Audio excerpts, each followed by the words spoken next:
दोस्तों, उत्तराखंड में विधानसभा चुनाव के नतीजे आ चुके हैं और सरकार भी बन चुकी है और जनता ने इस बार जो है भाजपा को प्रचंड बहुमत दिया।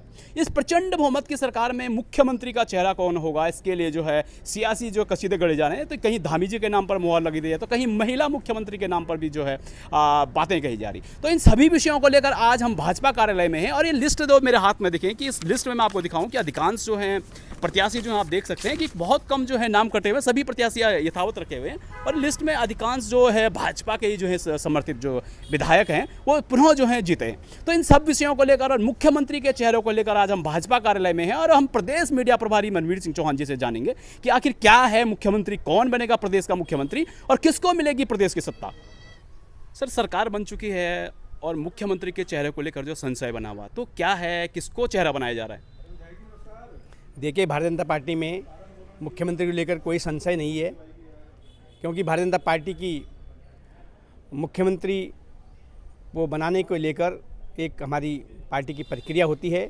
उसकी प्रक्रिया के तहत हमारे विधानमंडल की बैठक में नेता सदन तय होगा। उसके पश्चात हमारा केंद्रीय नेतृत्व मुख्यमंत्री के नाम की घोषणा करते हैं। इसलिए किसी प्रकार कोई संशय नहीं है और भारतीय जनता पार्टी केंद्रीय नेतृत्व जो निर्णय लेता है वो सबको स्वीकार होता है और हम एक निर्णय के साथ रहने वाली पार्टी है, संस्कारित पार्टी है। सर, महिला मुख्यमंत्री की बात कही जा रही थी, कहीं ना कहीं इस बार जो है महिला को भी जो है मुख्यमंत्री के पद का दायित्व मिल सकता है। तो क्या ये रितु खंडूड़ी जी को भी दिल्ली बुलाया गया? तो ये पटकथा क्या है सर, थोड़ा संक्षेप में बताएंगे? इस तरह से कोई विषय नहीं है, किसी को दिल्ली नहीं बुलाया गया है, किसी को कोई मुख्यमंत्री के लिए बनने के लिए नहीं बोला गया है। भारतीय जनता पार्टी की जो प्रक्रिया है उस प्रक्रिया तहत कार्य किया जा रहा है और जब केंद्रीय पार्लियामेंट्री बोर्ड की बैठक होगी और हमारे विधानमंडल की बैठक होगी उसके बाद ही पता लगेगा कौन मुख्यमंत्री होगा। तो अभी तक स्थितियां क्लियर नहीं हो पाई सर? स्थिति क्लियर क्यों? धामी जी के नाम पे भी बड़ी जो है जन समर्थन आ रहा है, क्योंकि जनता का जो रुझान है, हमारे एग्जिट पोल में भी हमने कहा किसे मुख्यमंत्री बनाया जाए, तो धामी जी के नाम पर बड़ा रुझान दिखाई दे रहा है। तो क्या धामी जी की वापसी हो रही है? मैं स्पष्ट शब्दों में जानना चाहता हूँ, या नया चेहरे को तवज्जो दी जा रही है? देखिए, माननीय पुष्कर सिंह धामी जी हमारे युवा मुख्यमंत्री हैं और उनके चेहरे पर भारतीय जनता पार्टी ने चुनाव लड़ा है और प्रचंड बहुमत हमारे पार्टी के द्वारा हासिल किया गया है उनके नेतृत्व में, उनके मार्गदर्शन में। इसलिए वो हमारे लोकप्रिय नेता हैं और मुख्यमंत्री को लेकर के हमारा केंद्रीय नेतृत्व तय करता है और जो केंद्र नेतृत्व का निर्णय होगा उस सबको स्वीकार होगा। तो धन्यवाद। ये प्रदेश मीडिया प्रभारी मनवीर सिंह चौहान जी थे, जिन्होंने स्पष्ट शब्दों में कहा है कि अभी जो है ये नेतृत्व हाईकमान करेगा और हाईकमान ही मुख्यमंत्री का चेहरा तय करेगा। तो प्रदेश की जनता आशातीत है कि कब जो है मुख्यमंत्री का चेहरा जो है प्रदेश की जनता को जो है मिलेगा और जो है प्रदेश में जो विकास के काम है वो तीव्र गति से हो सकेंगे। हमारे साथ सल्ट विधानसभा से जो है विधायक जीना जी हैं। सर, पहले तो आपको बहुत बहुत बधाई है। सर, कौन कौन से इस बार जो है प्राथमिकता वो काम रहेंगे जो आपकी विधानसभा में जो अभी तक पेंडिंग पड़े हुए? मेरे सल्ट के अंदर मेरे छोटे भाई सुरेंद्र जीना जी पूर्व में विधायक थे। उनके निधन के बाद मैं उनके छूटे कार्यों को पूरा करने के लिए भार शीर्ष नेतृत्व ने मेरे सर पे दिया और मैंने भी पूरा प्रयास किया कि उन कार्यों को आगे बढ़ा पाऊँ जो सुरेंद्र जीना जी के समय में लंबित रह गए थे उनके निधन की वजह से। और लगभग अधिकतर कार्य मैंने उन 6-7 महीने में जो करने का पूरा प्रयास किया और उनके जितनों की वित्तीय स्वीकृति जीओ आ गए हैं उनका टेंडर होने के बाद अभी मेरा पूरा प्रयास रहेगा कि ये जैसे ही शपथ ग्रहण होता है, आचार संहिता हटती है, तो मैं उन कार्यों का शुभारंभ जल्दी करूँगा। और साथ ही कुछ रोडें जो अभी हम नहीं कर पाए, जो हमने मेरे भाई ने उनको आश्वासन दिया था, जैसे हमारे सल्ट के खदेरा गांव की रोड है, हमारी एक काली गांव खटल गांव आंसू तले वाली रोड है, ऐसे बरेलिया का रोड का डामरीकरण, उसका रोड का शुभारंभ कराना है। और पानी की जो मैंने लगभग 12 योजनाएं स्वीकृत कराई थी, घर घर जल मिशन में, उन नलों में जो मेरे क्षेत्र में कार्य चल रहा है उनमें पानी आए, उसका मेरा पूरा प्रयास रहेगा। साथ ही मेरा पूरा प्रयास ये भी रहेगा कि जो लोगों के राशन कार्ड संबंधी प्रॉब्लम है या ब्लॉक में लोगों को जो समस्याएं आ रही हैं उनमें मैं सुधार कर पाऊँ। जो लोग बार बार पटवारियों की कंप्लेंट करते हैं उनके लिए भी मैं पूरा प्रयासरत रहूँगा कि उनको हमेशा उनके जो कार्य हैं पटवारियों के माध्यम से जो होने चाहिए उनमें भी उनको जो है किसी प्रकार की परेशानी ना हो। इसके लिए मैं पूरा मेरा ध्यान रहेगा कि सल्ट विधानसभा एक अग्रणीय विधानसभा में हम उसका नाम कर पाएँ और सुरेंद्र जीना के सपनों का सल्ट बना पाएँ। सर प्रचंड बहुमत की सरकार बन चुकी है और मुख्यमंत्री का चेहरा भी 1-2 दिन में डिसाइड हो जाएगा, तो आपको क्या लग रहा है इस बार जो है सियासी समीकरण किसके खेमे में जाने वाले हैं? क्योंकि कहीं ना कहीं रितु खंडूड़ी जी का नाम भी लिया जा रहा है, यहाँ से खजान दास जी का भी नाम लिया जा रहा है और धामी जी तो जो है रेस में अव्वल बने हुए हैं, तो आपको क्या लग रहा है सियासी समीकरण किसके खेमे में चल रहे हैं? ये तो सब शीर्ष नेतृत्व का काम है, इसके लिए मेरा कुछ ऐसा नहीं है। मेरे लिए सभी समान हैं और जैसा पार्टी का आदेश होगा, हम तो एक सिपाही हैं, सिपाही के रूप में कार्य करेंगे। ये हमारा पूरा प्रयास है। सर कांग्रेस में गुटबाजी जारी है और हार का ठिकरा फोड़ा जा रहा है, तो आप कैसे देख रहे हैं कि कांग्रेस का भविष्य क्या लग रहा है आपको? ऐसा कांग्रेस का पहले भी कोई भविष्य नहीं था। आपने देखा भी अभी कैसा बहुमत हमारी भारतीय जनता पार्टी को मिला है। हम भारतीय जनता पार्टी के लोग हमेशा विकास कार्यों पे ध्यान देते हैं, लोगों की परेशानियों से सीधा हम लोग जुड़े हैं। हमारा सिर्फ ऐसा नहीं है कि आपने देखा होगा हरीश रावत जी की जब सरकार थी उस दौरान भी जिनको अभी मैंने रंजीत रावत जी को हराया, उन्होंने सिर्फ अपना घर भरने का कार्य किया। और आपने ये भी देखा होगा कि हरीश रावत जी भी खाली जो जिस प्रकार की बातें करते हैं वो उनकी खोखली बातें हैं। वो जो खुद जिस गांव से वो आते हैं उस गांव का भी मुख्यमंत्री होने के बावजूद कहीं आपको ये नहीं लगेगा कि ये एक मुख्यमंत्री का गांव है। खाली एक छोटी मोटी बातें कि झूरा होना चाहिए, ये होना, ये खाली बनावटी बातें करने वाला व्यक्ति कभी भी कामयाब नहीं हो सकता। और इनकी सरकार भी आएगी तो खाली आपने पीछे भी देखा होगा कि रंजीत रावत जी ने कहा था कि बंदरों को मार देते हैं। इस तरफ के जादू टोटके पे विश्वास रखने वाला आदमी इसी प्रकार के कार्य करता है और उनका कोई भी विकास कार्य में ध्यान नहीं है। दोनों आपस में गुरु चेले अपना घर भरने में लगे रहे हैं। सर कांग्रेस ने आरोप लगाए कि कहीं ना कहीं इस बार मोदी लहर प्रभावी रही और भाजपा ने जो है अंत समय में जब उनको अपना सक्सेस रेट नहीं दिख रहा था समीकरण, तो उन्होंने मोदी जी के नाम पे जो है वही बात पुराना जो है रटा रटाया डायलॉग है उसी अनुसार मोदी लहर में बड़े फैक्ट निकले और उसका बड़ा सियासी फायदा हुआ। तो क्या आपको वास्तविक में लग रहा है कि मोदी फैक्टर भी इस बार भी रहा प्रभावी? हाँ बिल्कुल, मोदी फैक्टर इस बार भी रहा और आगे तक भी हमेशा रहेगा, क्योंकि मोदी जी के जो कार्य प्रणाली है, जो मोदी जी की योजना है, वो सीधा आम जनता के लिए होती है। आपने देखा राशन जिन लोगों को ज़रूरत थी उन सबके घर पहुंच रहा है। गैस की प्रॉब्लम है, तो जो मोदी जी हैं वो सब जो असली जिनको विकास की ज़रूरत है उनके लिए कार्य करते हैं। भारतीय जनता पार्टी की सरकार भी उसमें सहयोग करती है और हमेशा मोदी जी का आशीर्वाद भारतीय जनता पार्टी को जिताने में हमेशा रहेगा। उनका नाम हम हमेशा उसी के भरोसे हम जीतते रहेंगे।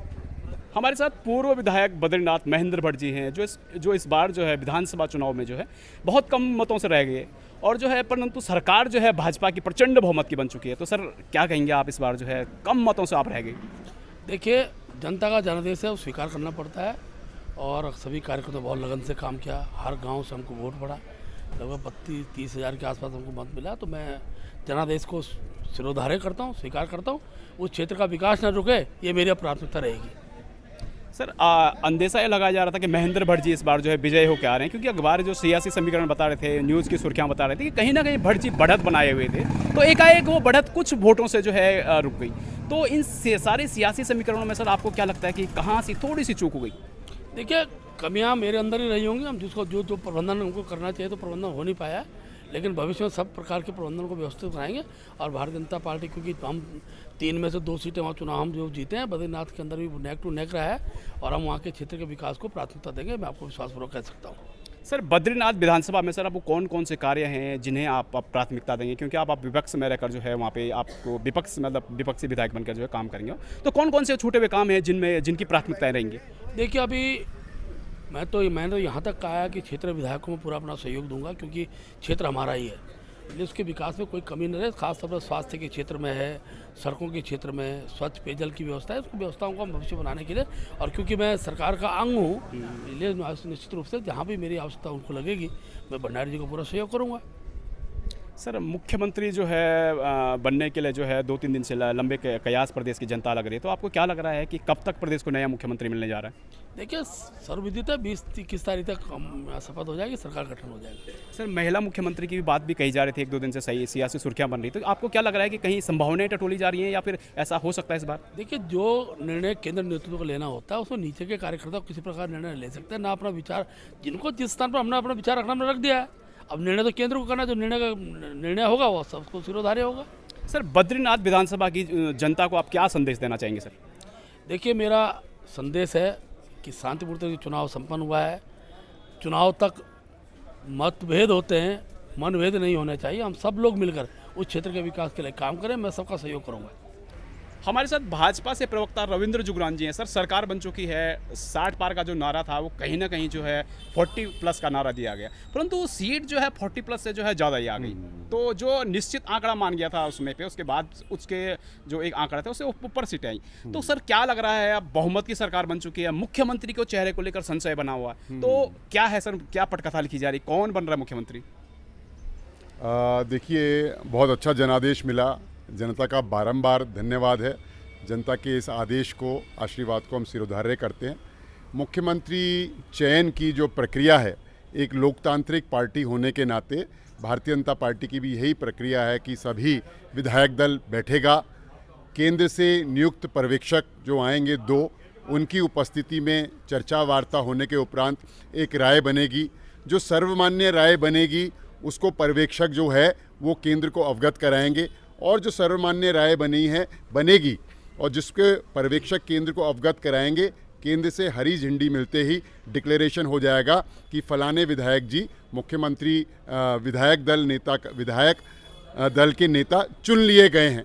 फिर वो प्रस्ताव लेके राज्यपाल जी के पास जाएंगे। हम आपको रोकना चाहेंगे सर, क्षमा चाहता हूं सर, आपने लगभग जो है अपने शब्दों से कह दिया है कि कहीं ना कहीं विधायक दल का नेता इस बार जो मुख्यमंत्री। जी जी जी जी तो ये क्लियर सर, विधायक दल का नेता गैर विधायक भी हो सकता है, और गैर विधायक के अलावा कोई और भी हो सकता है, उसमें कोई नई बात नहीं है। लोकतंत्र, हमारे कॉन्स्टिट्यूशन में ये व्यवस्था है इलेक्टोरल प्रोसेस में कि जो भी सदन का नेता चुना जाएगा वो विधायक के अलावा भी कोई भी हो सकता है।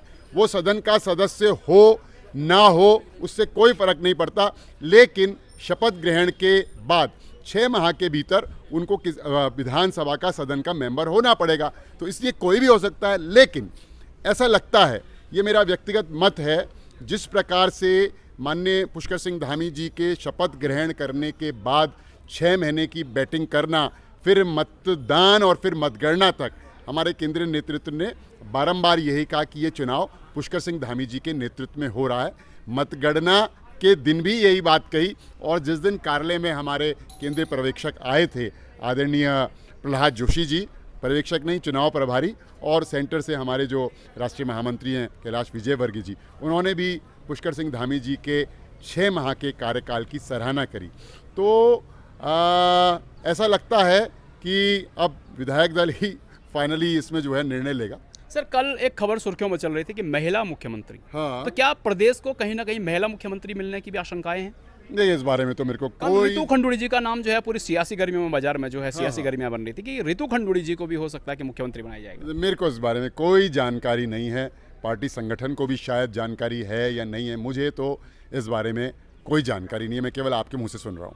सर, दलित मुख्यमंत्री बनाने की भी जो है बात कही जा रही थी लंबे समय से जो है, तो कल एक सुनने में आया कि कहीं ना कहीं भाजपा इस बार जो है दलित चेहरे को भी आगे ला के जो है एक नई मिसाल पेश कर सकती। तो क्या सच्चाई आपको लग रहा है कि क्या दलित चेहरा इस बार मुख्यमंत्री बन पाएगा, सारे रिकॉर्ड तोड़ते हुए प्रदेश में? भाजपा में मुझे लगता है पहली बार ऐसा होगा। देखिए, बात न ब्राह्मण की है, न ठाकुर की है, न दलित की है, न गैर दलित की है, न महिला की है, न पुरुष की है, न युवा की है, न बुजुर्ग की है, न जनजाति की है, न अनुसूचित जाति की है।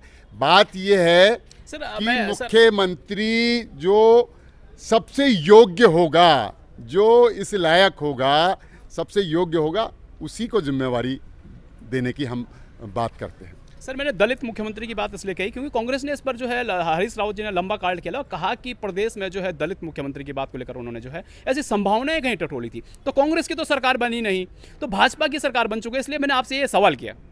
नहीं, देखिए, मैं आपसे, उन्होंने तो माननीय हरीश रावत जी तो पता नहीं 6 महीने में क्या क्या नहीं कह गए, अब उस पर चर्चा करना बेकार है।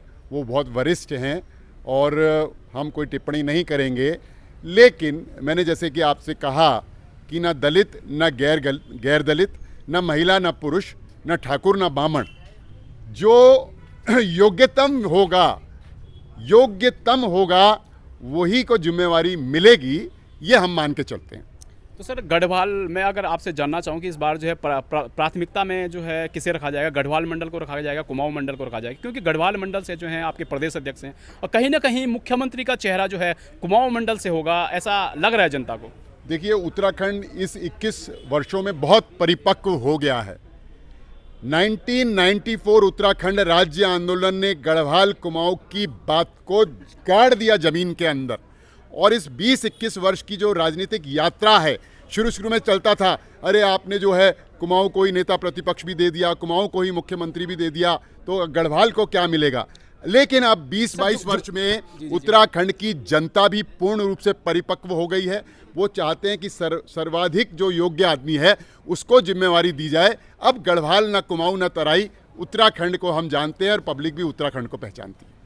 तो रविंद्र जुगरान जी हमारे साथ बने हुए थे, उन्होंने स्पष्ट शब्दों में कहा कि वो परिपाटी जो गढ़वाल कुमाऊं की है, ठाकुरवाद पंडितवाद की है, वो परिपाटी अब बहुत दूर हो चुकी है और अब नया विजन और नए विजन से जो है भारतीय जनता पार्टी जो है काम करेगी और प्रदेश के चहुमुखी विकास का जो सपना है जो और उस प्लेटफॉर्म पर जो है काम करके दिखाएगी। क्या पटकथा लिखी जा रही है इसमें जो मुख्यमंत्री का जो चेहरा होगा, क्योंकि संशय बना हुआ है। कोई संशय नहीं है सर, संशय नहीं है तो फिर मुख्यमंत्री के चेहरे को लेकर इतना समय क्यों लग रहा है? देखिए, कोई संशय नहीं है।